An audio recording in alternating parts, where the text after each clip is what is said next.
Villainous Heroics by I Believe in Happily Ever After on AO3. Chapter 14. Within a singular day, Hizashi had managed to tear one of his stitches in his shoulders, drop his keys down a storm drain, lose his time card that would allow him to clock in for his shift, had missed lunch because his boss didn't trust him to take one without his time card, and, to top it all off, the same boss also rejected his request for overtime even though Hizashi was pulling almost 60 hours a week. He was sore, he was tired, and all he wanted to do was go home and sleep. But no, instead he was staring at the door that led to his shitty apartment complex, remembering with vivid detail the way he had dropped his keys into the drain earlier in the morning. His emergency key was also inside, because he had used it a few weeks ago when losing his last set of keys in a fight. Hizashi stared at the door, vaguely hearing Snowball meowing for him, before he turned and shambled his way back down the stairs, trying to keep his shoulder as still as possible.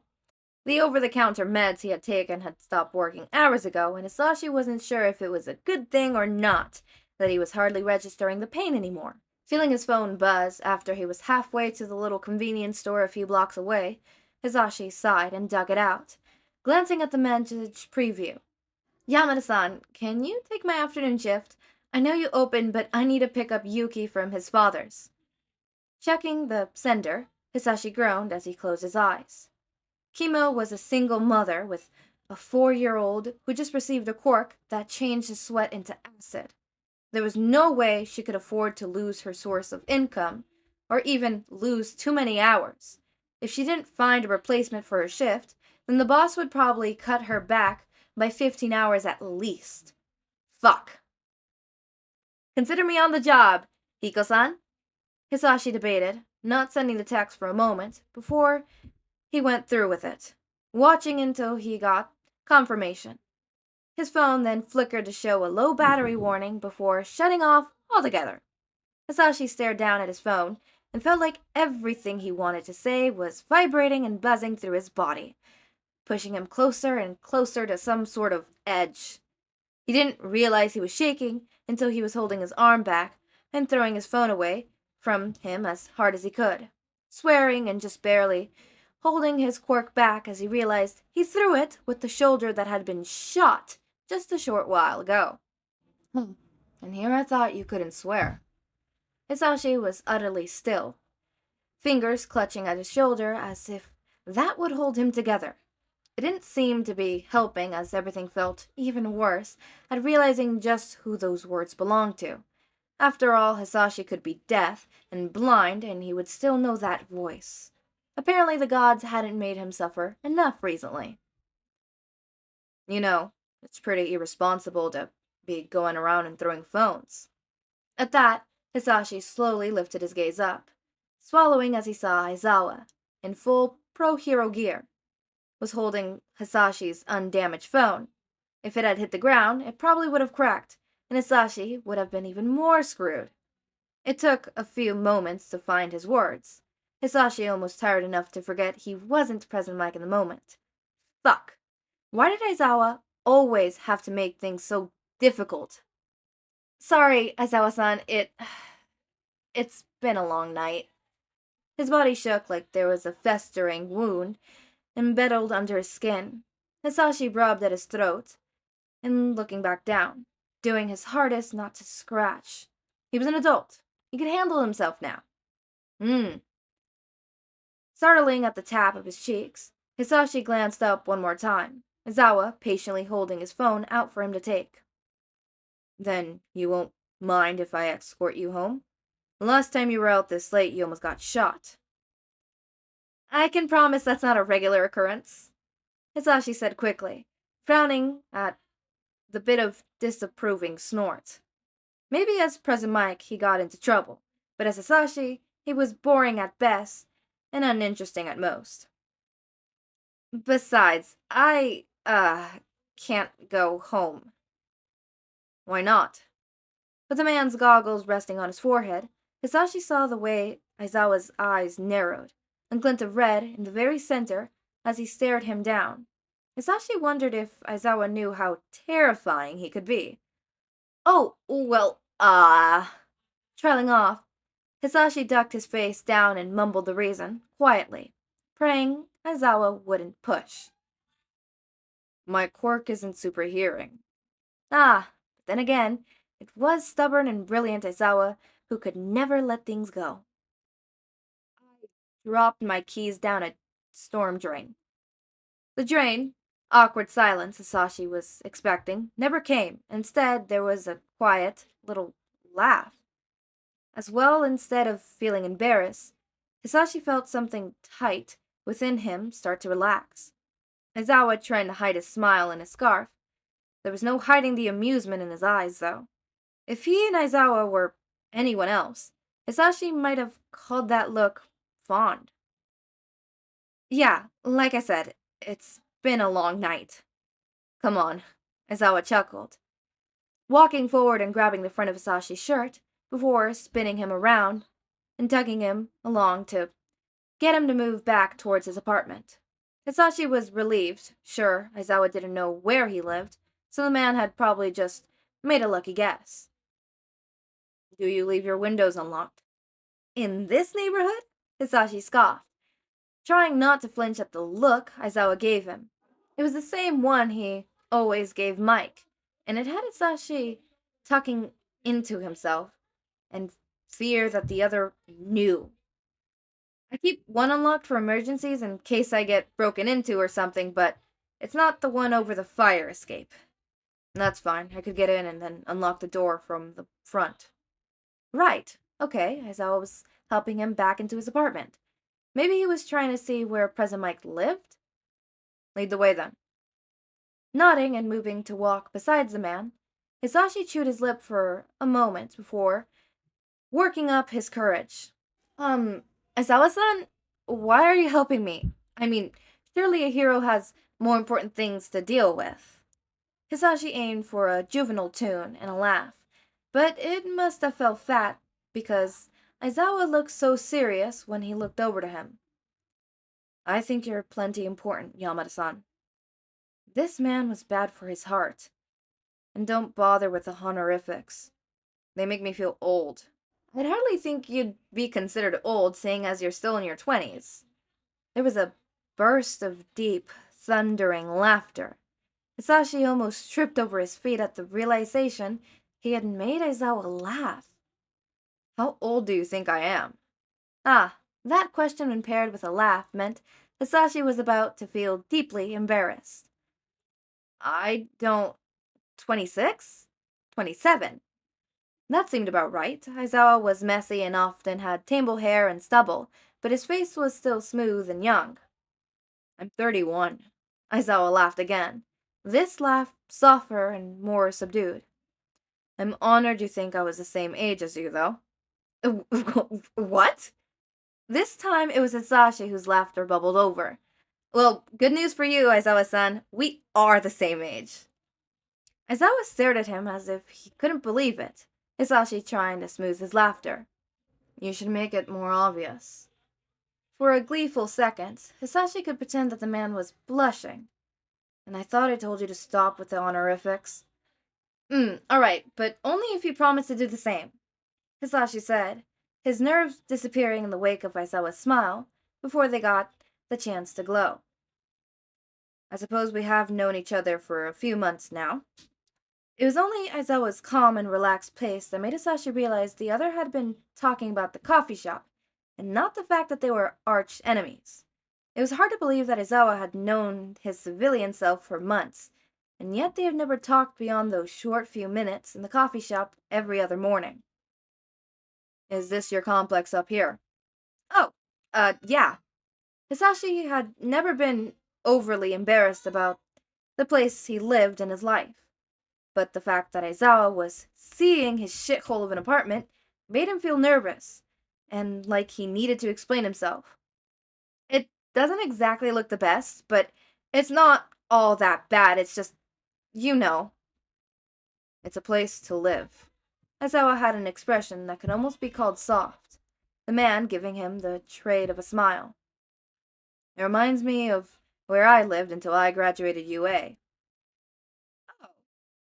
Actually, now that he thought about it, Aizawa had mentioned something about growing up in this neighborhood like this one. You live somewhere like here? Aizawa was silent a moment, looking to the ground and then back at the complex as he nodded. I lived over on Block 27 in this area. For a moment, Hisashi's mind was completely silent. That was enough to shock him. But what Aizawa said took precedent, because what? You're shitting me. You? Blocked 27? It's a bit on the outskirts, and no doubt my complex was torn down, but yes. Aizawa looked at him, raising his eyebrow. Are you? I lived 3 blocks away from there for almost 4 years when I was in my last few years of school. Are you kidding me? You were right there! Hisashi's anger was shot through with a spike of pain. Hisashi, unable to do anything but gasp, and chuckle at his shoulder. Yamada! Hands were reaching, catching him by his arms before the pain could knock him over. Hisashi, unable to even appreciate the fact that it was Aizawa holding him as he tried to block out the pain. What happened? Are you alright? Hisashi winced and gritted his teeth and closed his eyes for a long moment.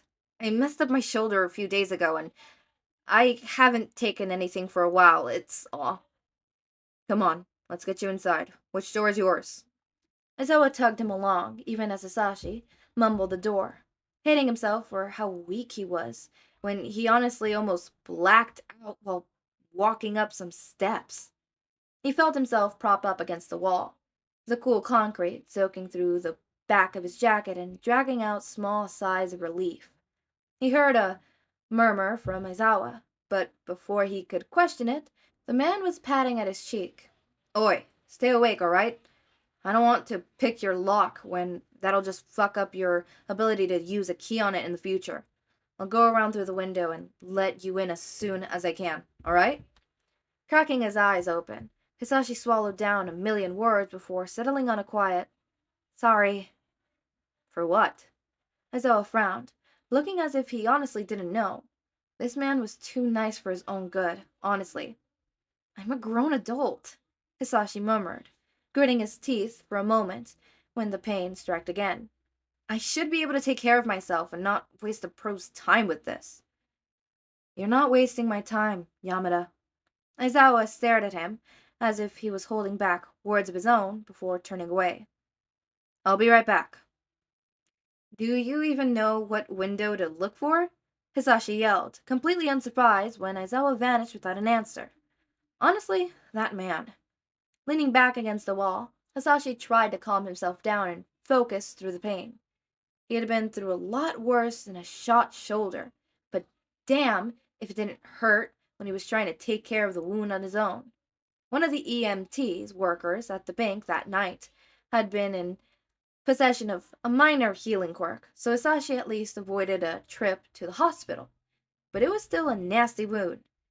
It was also easily identifiable as a bullet wound, especially to a pro hero that was so keen on helping him out. Geez, it wasn't like their coffee was that good. Pushing himself off the wall, he stared at his door as it swung open with an anticlimactic little swing. Hisashi letting out a quiet laugh. Wow, that was pretty fast. Consider me impressed, Aizawa. Hisashi blinked, staring at where Aizawa's arms were full of a purring snowball. Aizawa was absolutely beaming. I see you found my cat. I thought you would be the type to have a small cat. Aizawa didn't look willing to let Hisashi's cat down any time soon, but Hisashi supposed Snowball was a pretty great cat. This was also the most Hisashi had ever seen Aizawa smile, which was equally wonderful and unnerving. He is small, or well, he had been, at least, before Snowball's sudden growth that still left Hisashi scratching his head some days. The cat was barely even a year old, after all, if that. Do I need to teach you the difference between small and massive? Aizawa said, cocking an eyebrow with the hint of a smirk. It took more effort than it should have to push down all the dirty jokes that swung to his mind.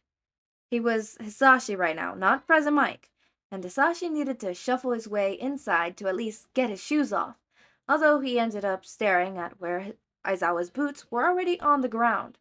It looked like he had taken them off after climbing through the window, and somehow that, of all things, made Hizashi remember just how stupidly in love he was with this man. I'm not sure what breed he is, I think he could be a Maine Coon or a forest cat. Maybe that was thrown out by a breeder or something, but the structure is all wrong, he does shed. If I was worried about shedding fur, then I wouldn't have a cat of my own. Aizawa snorted, finally letting Snowball down, and moving to help support Hizashi as he kicked his shoes off. Hizashi was trying not to laugh at seeing the black jumpsuit was already covered in fur, most likely the reason it took Hizashi a few moments to realize what Aizawa had said. You have a cat? That made sense, but it was also stupidly cute. He suspected Aizawa had a cat, at least, but it was nice to get that confirmation. You have to tell me their name now. Only if you tell me his name, Aizawa said, nodding down at Snowball. Hizashi was happily about to tell the man before he remembered with horrifying clarity that it was Present Mike to tell the man he had a cat named Snowball. It was already dangerous enough just talking to him like he was now. Maybe next time. Right now I really should get inside and check out my shoulder and everything. Did Aizawa even suspect anything yet? Hizashi hadn't realized how comfortable he was until that moment. But if he slipped too much, it wouldn't be too hard to connect Yamada Hizashi to Present Mike. Villains had already done it themselves, after all, with that trigger dealer. And Hizashi knew that Aizawa could find out through the police station any time he really wanted to know. Actually, now that he thought about it, why hadn't he? Maybe the first few times he could be explained away as not caring enough. But after all they had gone through, Aizawa had to have looked into it by now, right? Nothing had changed, though, between them, both as Present Mike and as Yamada Hizashi. Was he just not worth it, then? That had to have been it. Hizashi wasn't worth the effort, and Aizawa had never bothered to try and figure out who he really was. Because why bother with something that wasn't even interesting? He had read all this so wrong. To think he once thought there was a chance. No, there was no way. Yamada. Jerking at the sharp tone, it was only Aizawa's hands on his arms that kept him from jerking back and hurting himself. Did you hear anything I said? Oh, sorry, no, It's been a pretty bad day. Sorry, I should let you go back onto your patrol. Can't leave the streets undefended, after all. I was saying that you should at least let me help you look over your shoulder. If it wasn't for Snowball's meows and purrs, there would have been absolute silence in the apartment. What? No, why would you want to, One sentence, and Aizawa had managed to throw all of his fears and questions into doubt. You're a pro hero who's supposed to be underground. I probably shouldn't even know your name. I doubt you're about to run out into the streets and tell every villain there is my name. Aizawa laughed, moving to close the door that Hizashi had left open since he thought Aizawa would have been about to leave. Come on, you look ready to pass out. You don't have to do this, Hizashi murmured, unable to bring himself to fight as Aizawa led him further into the apartment. I'm not much of a fan of pity. Pity is the last thing I feel about you. There was something in those words, but Hizashi was nowhere near the proper state of mind to try to figure it out. Which door leads to your bathroom? Second on the right. Hizashi sighed, managing a small smile as Snowball led the way with loud, vibrating meows. Aizawa looked to be holding back laughter. Sorry, he's as loud as me sometimes. They fell into a more comfortable silence this time, around as Aizawa pulled and pushed Hizashi up until he was on the edge of the tub, a first aid kit open beside him. Aizawa looked like he was hesitating before finally meeting his eyes. Would you be okay if I helped you get your shirt and jacket off? If you want to keep the shirt on, I can try to work around it. Oh, that was oddly sweet. It might be safer since Hisashi didn't know what he would do with Aizawa's hands on him, but, well, he was always a bit selfish. Sure, just let me know if you need help or something, I guess. As Aizawa started to work, Hisashi clampered his mouth shut and tried to suppress any and all noises as Aizawa worked his jacket off first, and then his shirt. Slow and methodical with each move. He was so caught up in staring, he almost missed the quiet, "Talk to me, Yamada." Oh, man, I think you're the first one to ever ask me to talk. Most people are always trying to get me to shut up. There was no joke that maybe he should go back to being silent. Aizawa only calm and relaxed as he nodded, like he wanted Hisashi to keep talking. This is a distraction from the pain, isn't it? Yes. At least he was honest. Tell me something that's been on your mind tonight. Something that made this day such a bad one? I mean, I already told you about the keys, Hisashi said, scrambling for words and scratching his eyes shut as Aizawa started moving the shirt around his shoulder. Okay, the phone thing, I threw it away because it died right after it took on a co-worker shift because a bunch of reasons. So now I need to work morning and afternoon tomorrow. Do you normally pick up more shifts than you could handle? Aizawa asked, Hisashi letting his silence speak for itself. Thought so. You seem like the type to cause yourself stress to save others from it. How rude to assume things of someone you barely know. Hisashi teased with a forced grin. Aizawa's hands flattened against him before he was moving to prod at his shoulder. For the first few moments, Hisashi had to control himself from saying or doing anything stupid, as he felt callous fingers trailing against his skin and searching a path into him that would never be forgotten. It then took everything in him to not activate his quirk when Aizawa pressed against the edge of the wound, because that would let Aizawa know who he was for certain. Sorry, it doesn't look infected, but it doesn't look all that good either. Aizawa seemed to know what he was doing, and Hisashi didn't bother to try and look. It had been a bad day enough when he had to change the bandages on his own on the first time, and had almost fainted. He wasn't aware he had completely silenced himself, however, until Aizawa was patting at his side, startling him. Talk to me, Yamada. Oh, right, my shifts. I don't mind, she's been through a lot, more than me, it feels like, so I don't mind helping her. It's our boss that's the real jerk. I mean, you know those cat muffins we sell? What am I saying? Of course you do. You always buy some. They're cute, Aizawa said simply, Hisashi wanting nothing more than to coo over the man and tease him and maybe sneak in a kiss or two in the cheek and maybe, okay, right. Pain was very good on focusing the thoughts. What about the cat muffins? I was kind of at fault when we brought them back, right? Since I was the one to ask my boss about them, he decided that I should be the one to make them. So my usual morning shift got moved to where I have to come an hour or two early. I mean, they've adjusted by now, but it was awful when it started. You make those muffins? The small, soft tone of awe had Hisashi's heart tripping into overtime. The look in Aizawa's eyes making him hope for a second. The moment of hope was probably the cruelest joke of them yet. Why would you go through all that? They can't sell that well. It was because he had worried about his enemy not eating in the mornings. He had seen this scruffy and tired man and worried because he knew how much work he put into everything he did. Aizawa had seemed sad about when they stopped, and Hisashi had wanted to see him smile or be given that small smirk of his, and even just look like he hadn't had so much weight on his shoulders. He wanted to thank the hero so badly, so he had done what little he could to try to help. I guess I really don't have a reason. He had several.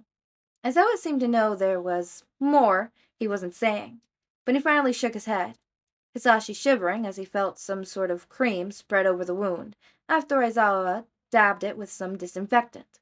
Aizawa's voice felt more like a balm than the actual medicine. You, Yamada, are something else entirely. Guess I am, Hisashi chuckled weakly, smile feeling a bit more real when Snowball, tired of being ignored, jumped onto the edge of the bathtub and shoved himself against Hisashi's side. Aizawa looked like he was trying not to laugh, Hisashi giving one for him. You know, I actually really like all his purring and meowing. It makes the place feel less quiet. That's one of the reasons I love my own cat, Aizawa says quietly, digging through the first aid kit again. She makes the room feel less empty. Hisashi had been about to respond before he felt a bandage press against his wound, probably to keep it from bleeding considering his torn stitch. Sorry, there's nothing in here to really numb the area. I have a bottle of wine somewhere, Hisashi managed to wheeze, grinning a bit at Aizawa's laugh. He must have started going silent again, because he felt Aizawa give him a little nudge as he started wrapping his shoulder up tightly. Talk to me. Fuck. Why was it that both as Mike and Yamada, it was always Aizawa that wanted to hear him talk? Hisashi hadn't known how to deal with that, and now it was coming at him from both sides of his life. It can be about anything. The pain spiked for a moment, and the words were tumbling out. Fuck, okay, it's hard to believe that we used to only live a few blocks away when you were growing up. High school, right? That's around the time I lived there. Fuck! We could have seen each other and never even known. Almost done, Aizawa said quietly, before his tone picked up. And we never met. I would have remembered someone with hair like yours. Nah, I used to keep it real short. Hisashi laughed. The sound pained more than anything. I wonder what would have changed if we had met back then, or even more than just in passing. Maybe that would have been 15 or 16 years ago? Right. Jeez, that's half of our lives. We could have known each other for half of our lives if things had been different. I don't know. I think I like this version. Aizawa sounded further away. Prying his eyes open, Hisashi saw the bright lights of his bathroom that were almost blinding, since he wasn't wearing his sunglasses. Aizawa sitting back with a smile. The torn stitch didn't look good, but they're all dissolvable, so you shouldn't have to go to the hospital. This bandage should last a few days, too. By then, you should be healed enough to be able to change them on your own. My hero, Hisashi laughed, taking a moment to try and relax as Aizawa put away the first aid kit, as if he did this frequently. Considering the fact he was a pro, he probably did do things like this frequently. When he focused back, he saw that Aizawa was holding out a glass of water and a couple of pain relievers. Hisashi took them gracefully, near draining the cup of water before he looked back up, trying not to let Snowball knock him into the floor, where he was trying to get more attention. I know I've said this before, but you seriously saved me this time around. There was a quiet laugh, Hisashi biting his lip for a moment, as he remembered the conversation he and Aizawa had had after the hero had recovered from the USJ attack. The world could use more heroes like you. Maybe. Aizawa clicked his tongue, Snowball leaping into his arms in a heartbeat. The sight of the stern hero Eraserhead holding a loud purring cat was enough to make Hisashi laugh up a storm. What about you, Yamada? What about me? Hisashi asked, as soon as his breathing was under control, giggles still slipping out of him. Did you ever want to be a hero? There was once a time where that question would have sent him into a panic. But this was Aizawa, and he wasn't present Mike. Besides, it would have been nice to be honest for once. When I was younger, Hisashi finally said, standing up slowly and carefully as he set his now empty glass down on the edge of the sink. In our society, it's all kids want to be when they grow up, after all. What changed? Aizawa didn't look like he was paying much attention, but Hisashi knew how sharp and clever this man was. If he let slip even one clue that he was present Mike, Aizawa would connect the pieces together in no time at all. I think it was a lot of little things, honestly. He didn't want to lie, but there was no harm in being careful. I started thinking differently not long after middle school. That's when everything really changed. It's a shame we never met. The man's voice was soft as he let Snowball back down, and when he looked back up, his gaze was even softer. I think we would have been decent friends. Oh, hero. His only saving grace was that, for once, he spoke that silly name in Japanese instead of English. You give people too much credit. I think you give yourself too little credit. Aizawa stared at him, and Hisashi watched as his smile turned into something he could only call beautiful. I have a feeling you would have been an amazing hero, Yamada.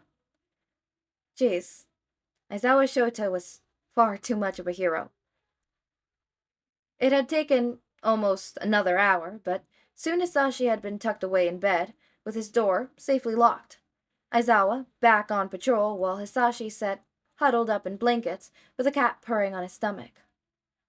Block 27. With his hearing aids out, Hisashi could only rely on his thoughts to really know what he had said.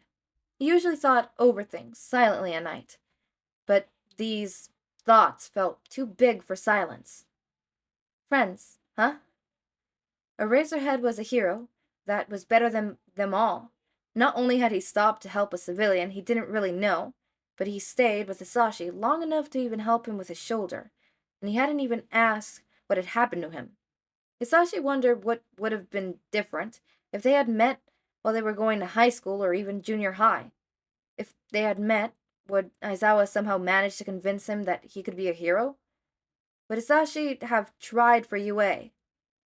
There was no way to know, but Hisashi indulged for just a moment in the idea of being childhood best friends. He thought about the two of them meeting, both deadly silent until Aizawa managed to coax words out of him like he had in the bathroom. They could have gone to UA together. There could have been days where Hisashi would grow to love Aizawa just as much as he did now, but in that version, he would have to call the man Shouta and would have to be less scared to share his feelings. Hell, maybe they would have been heroes together too. Above all, there was a chance they could have been friends from the very start. It was a nice little dream. But then Hisashi remembered their long nights of chasing each other and fights in the streets, sharp words flying just as quick as fists and weapons. Their relationship here, if it could be called that, was fast and unsteady, and went from fighting with all they had to Aizawa sitting with him silently on a rooftop in peace. It was mad and crazy, and it shouldn't have made sense, no matter how he looked at it. But Hisashi agreed with one thing Aizawa had said that night. No matter how bad his life was at times, or how confusing it all got to be, Hisashi could honestly say he liked this version of it a lot. It made him more appreciative of all the good that was in his life. Like tonight. He tucked away in bed, surrounded by covers and a large cat. His shoulder had been carefully cleaned and bandaged, and he had managed a conversation with Aizawa that was just that. A conversation with Aizawa as himself. Sure, the rest of his life was a wreck that was slowly unraveling, but with nights like these, where Aizawa smiled at him and told him that he would have been an amazing hero, well, Hisashi almost believed it. Oh my god, I think I'm gonna make it. I have 20 minutes, and that's just doing the outro. I'm gonna make it. I made it. I'm set in stone. I'm good. Oh my god, this whole chapter was so cute. I'm sorry. Okay. Alright. Can we talk about the chemistry? Because this whole fanfic has been, obviously, Hisashi flirting, and then slowly, Aizawa started flirting back, and it was that flirty banter where it's like, yeah, I love this chemistry, I love this dynamic, but I love this quiet moment. It's what I like to call. That is like the flirtatious, overly voluptuous, overly, like, over the top. This was quiet. Were they flirting? No. Did they have chemistry? Hell fucking yeah, they did. There was moments where it was like a little flirty, but it wasn't like they were flirting. It's just, it feels flirty because their chemistry is there. I'm gonna say, this author, I believe in a happily ever after, you're doing wonderful in portraying chemistry, right? The whole flirting dynamic they have as villain and quote unquote villain and hero, quote unquote, is really interesting, and I really admire it, and I really love it because all of the flirty banter. It's also it's cute. The chemistry's there, and you really feel the energy. This, as you know, Civilian and Aizawa as Hizashi and Shouta, it really does. Are they flirting? No, there's like a bunch of chemistry there. It's like it's the soft moments. You know what they say, like, love isn't about the flirty banter, the whole over the top, heart pinging. Real love is more of a calm little explosion. This is what I would call the calm explosion. I'm sorry, but that was so cute. After a long day of working, this is just what I needed. This cute little my heart. It's taking everything in me not to read ahead. It's taking literally everything. I wish you know, guys. I'm suffering with you. I want to know. I want them to smooch. Can they just, can they please just smoochy smooch, mwah, mwah, mwah. Please and thank you. As always, my raindrops, make sure to eat, sleep, drink water, take your meds. Have a wonderful day or night. Link to my Discord server and socials are down in the description. Subscribe to see more of my content, and thank you so much for watching.